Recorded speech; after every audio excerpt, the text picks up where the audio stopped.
Sesuatu yang tersambung, kuat, ini erat, dan sulit dilepaskan, itu disebut silah namanya. Apa namanya? Silatun. Silah. Dari kata wasala, nyambung, erat. Pernah dengar gini? Silaturahim? Ya. Ketersambungan rasa kasih yang dalam, sehingga walaupun terpisahkan tempat dan keadaan, ia masih bisa merasakan itu dengan memberikan satu rasa yang dalam. Jadi kalau Anda bertemu dengan kawan-kawan, reunian, kan? Ketemu, saling tatap, ngobrol, itu belum silaturahim secara makna. Belum. Karena orangnya ada di hadapan kita, kita sapa. Tapi kalau Anda meninggalkan tempat ini, kemudian ingat kepada kawan kita, terus kita WA, malam-malam kita ingatkan, akhi, maafkan kalau saya ada salah ya, mudah-mudahan Allah pertemukan kembali kita sampai jannah, malam tahajud ya. Itu namanya silaturahim. Silah, terikat walaupun ruangnya sudah berbeda. Waktunya mungkin tidak sama. Teman ke Amerika, dia ke Kanada, 12 jam bedanya dengan kita. Tapi kita masih bisa WA dia. Itulah silah. Hubungan yang menyambungkan kita dengan Allah. Sehingga terkoneksi dalam setiap keadaan dimanapun berada, itu adalah sholat. Kenapa sholat disebut dengan sholat? Ya, padahal sholat kan namanya doa, kan? Ya kan? Tapi kenapa disebut dengan kalimat sholat? Untuk memberikan kesan ibadah ini melatih kita supaya terkoneksi dengan Allah secara erat dan kuat, sehingga di setiap keadaan kita tersambung dengan Allah. Oke, teman-teman yang laki-laki nih, Anda punya koneksi dengan orang yang punya kedudukan. Gampang nggak pekerjaannya? Ibu terkoneksi dengan Korlantas, lalu lintas gampang kan? Dikawal, kan? Anda punya koneksi dengan Allah, apa yang sulit bagi Allah? Nih, kalimat mahal ya. Anda boleh catat ini. Mau bikin status juga silahkan. Terserah. Tapi yang penting status kita di hadapan Allah. Ada satu kalimat yang sangat mahal. Yang kalau kita punya ini, tentram kehidupan dunia. Kalimatnya singkat, cuma 3 kata. Aku punya Allah. Aku punya Allah. Ini kalimat yang mahal, yang jarang dimiliki sampai hari ini. Kenapa engkau begitu tegar? Padahal masalah rumah tangga kamu itu begitu pelik. Aku punya Allah. Aku yakin Allah pasti akan berikan solusi. Kamu kok kelihatannya biasa-biasa saja sih? Padahal kan kemarin pekerjaan kamu gagal. Aku punya Allah. Allah sudah ngatur rizki. Rizki aku sudah Allah tetapkan. Aku punya Allah. Kalimat ini yang mahal sekarang. Bilal itu saat dicambuk, suasananya terik. Ditimpa batu yang sudah dipanaskan. Ketika dicambuk sekali, kalimatnya irtad, murtad kamu. Jawabannya, Allah, aku punya Allah. Saya tanya pada Anda, kalimat ini muncul nggak dalam setiap situasi? Nah, mungkin itu yang menyebabkan sering ada kegamangan, kegelisahan, pesimis, jatuh terlampau dalam. Punya Allah. Dulu semua orang bekerja itu merasa punya Allah. Mau disogok, ya seorang penggembala kambing itu diuji oleh Umar. Aku ambil ya, 1 aku beli. Jangan, ya. Ini bukan punya saya. Bilang aja dimakan serigala. Pertanyaan cuma 1, fa'aina Allah. Terus Allah di mana? Aku punya Allah. Teman-teman, itu mahal sekali. Nah, sholat itu melatih kita untuk punya itu. Jadi kalau sudah selesai sholat, kita itu terkoneksi dengan Allah. Terkoneksi itu namanya zikir. Dzakaro, ingat. Ingat tuh, zikir tuh gini, bukan diucapkan di lisan. Zikir itu diucapkan di lisan, tembus ke hati, lalu memberikan petunjuk kepada semua bagian tubuh kita. Itu zikir namanya. Jadi begitu disebutkan, ada getaran ke jiwa. Makanya kenapa pasca sholat ada zikir, khawatir setelah sholat belum nyambung. Ini yang dimaksud Quran surah keempat ayat 103. فَإِذَا قَضَيْتُمُ الصَّلَاةَ, maka jika Anda telah tuntas mengerjakan sholat, mungkin belum terkoneksi sepenuhnya dengan Allah. Fadhkurullaha, maka cepat koneksikan dirimu dengan Allah. Nih, kenapa istighfar didahulukan sebelum subhanallah? 1 juta. Serius? 5 juta. Umroh lah tawaran terakhir tuh. Ini serius umroh, bintang 5. Waktu habis, udah. Waktu habis. Salah sendiri kenapa maju. Cepat.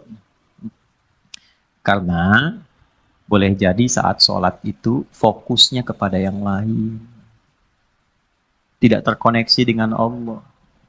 Lisannya Allahu Akbar, tapi di pikirannya handphone Hu Akbar. Ya, status di Instagram belum diupdate Hu Akbar. Ya, jemuran belum diangkat Hu Akbar. Makanya baru takbir Allahu Akbar, handphone tulalit tenonet. Nah, bisa dijawab dulu, halo, saya sedang sholat nih. Nah, belum nyambung. Makanya kita istighfar, khawatir saat sholat ada yang belum terkoneksi. Setelah itu, subhanallah, alhamdulillah, Allahu Akbar. Kenapa 33 kali? 33 itu latihan sampai kalimat itu meresap ke dalam hati. Subhanallah, subhanallah, subhanallah. Pertama masih di lisan. Yang ke-10 mulai masuk ke hati, mulai terasa. Mulai nangis, mulai enak, mulai tenang. Alhamdulillah. Alhamdulillah Allah kasih saya ibu. Alhamdulillah Allah kirimkan saya ayah. Alhamdulillah Allah kirimkan saya istri. Alhamdulillah Allah kirimkan saya suami, anak-anak. Alhamdulillah. Enak. Sampai tenang. Sampai situ gak? Nah, sampai ujungnya kita merasa punya Allah. Kalau sudah merasa punya Allah, Allahu Akbar. Itu semuanya dah. Ini antum ya. Yang pengusaha pebisnis ya. Ada ya. Saya nggak harus tanya angkat tangan lah. Ya. Kalau saya tanya Anda begini. Anda misalnya punya satu proyek nih. Nilainya 100 miliar. Oke? Tapi proyek itu membuat Anda tidak bisa sholat. Sisi lain, ada pekerjaan. Nilainya cuma 1 juta. Tapi Anda bisa menunaikan sholat dengan begitu nyamannya.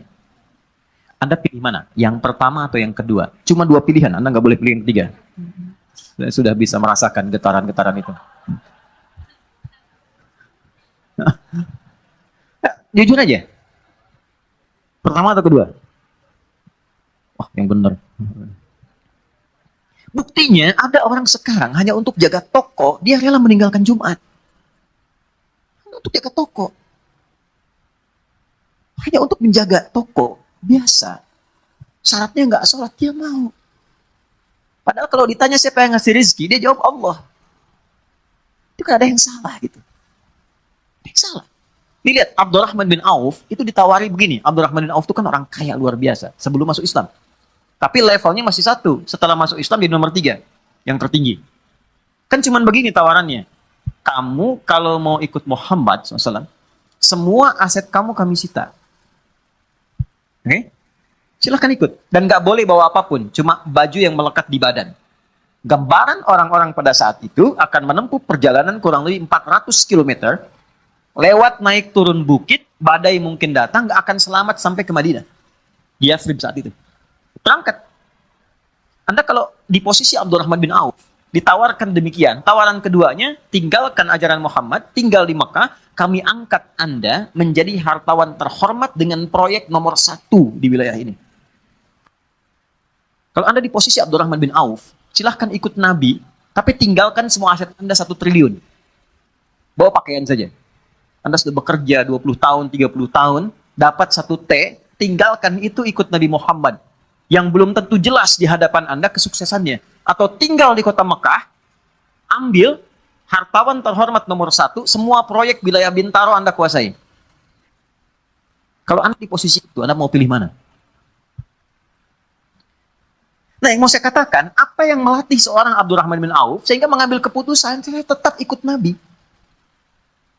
Itu kan pertaruhan tinggi. Jadi iman itu teman-teman, di atas segalanya. Punya Allah itu di atas segalanya. Jadi kalau orang kehilangan proyek, kehilangan job, tapi merasa punya Allah, itu nggak ada apa-apanya. Karena masih merasa punya Allah. Itu yang mahal. Jadi nggak bisa ditukar dengan masalah. Kalau Anda punya masalah seberat apapun, tapi Anda punya Allah, itu kecil. Ya, melatihnya nggak semudah yang diucapkan. Karena Abdurrahman bin Auf memilih untuk ikut, istrinya belum siap. Itu poinnya. Begitu diberikan pilihannya kepada istrinya memilih tinggal di Mekah. Tawarannya sederhana, Anda ikut seperti suami, berangkat dengan pakaian melekat, tinggal, harta suami kami serahkan kepada Anda, dan silahkan pilih pria paling tampan di wilayah Mekah ini, kami fasilitasi pernikahannya. Ibu kalau di posisi itu, jangan lihat suami lah, sini aja. Kalau di posisi itu, ikut suami atau tinggal di Mekah? Kan pelan jawab,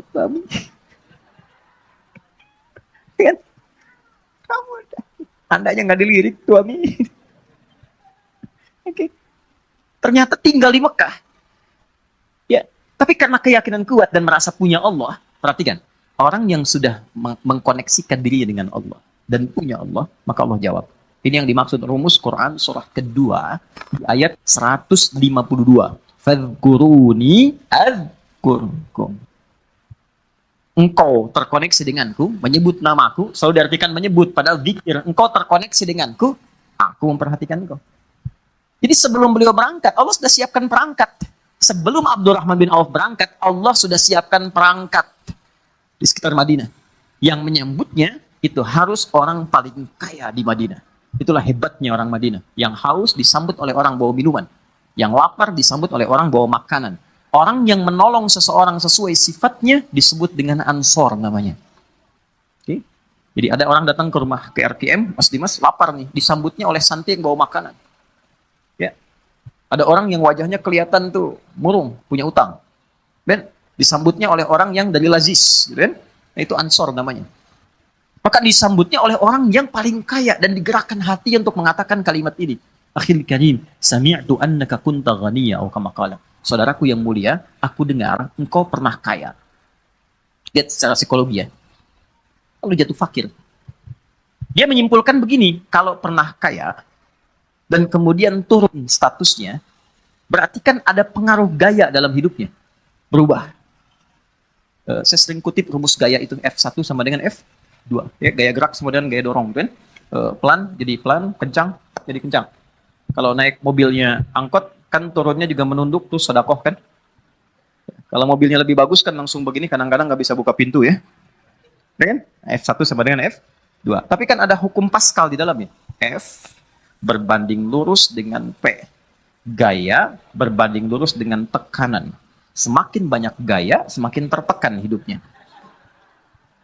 Oke? Saat punya sesuatu, gayanya kebanyakan. Gayanya banyak. Begitu sesuatu itu hilang, gaya nggak tertahankan. Akhirnya flexing demi gaya. Maaf, ya ada inflasi gaya gitu. Ya. Berlebihan. Nah ini kan jadi tekanan. Nah dia menilai begitu.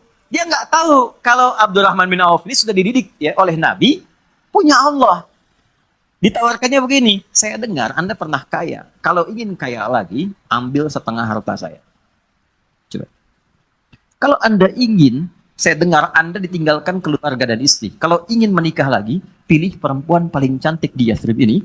Sekalipun bagian dari keluargaku, aku fasilitas pernikahannya. Gantian ya Bu. Kalau Anda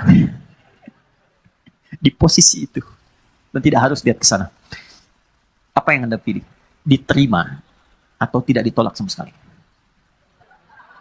Saya sudah tahu wajahnya, nih percuma saya tawari. Berat ya? Ya kan? Ketemu orang paling kaya itu kebunnya paling banyak, ya, macam-macam, untanya paling banyak, ya mungkin kurang lebih 5 T lah asetnya, bagi 2,5 T. Tawaran pertama, di kesempatan pertama, ditawarkan 2, dijawab 2. Au kama qala jazakallahu khaira, arini ainal aswab. Terima kasih, semoga Allah berikan pahala atas tawaran kebaikan Anda. Cukup tunjukkan padaku di mana pusat bisnisnya. Tuh. Beliau bukan anti untuk dapat materi atau menolak kebaikan, bukan. Ingin menunjukkan saya punya Allah dan saya akan buktikan rasa memiliki saya dan rasa punya Allah itu melebihi atas apa yang Anda tawarkan. Cuma butuh waktu 1 tahun sampai 2 tahun jadi orang paling kaya di kota Madinah itu.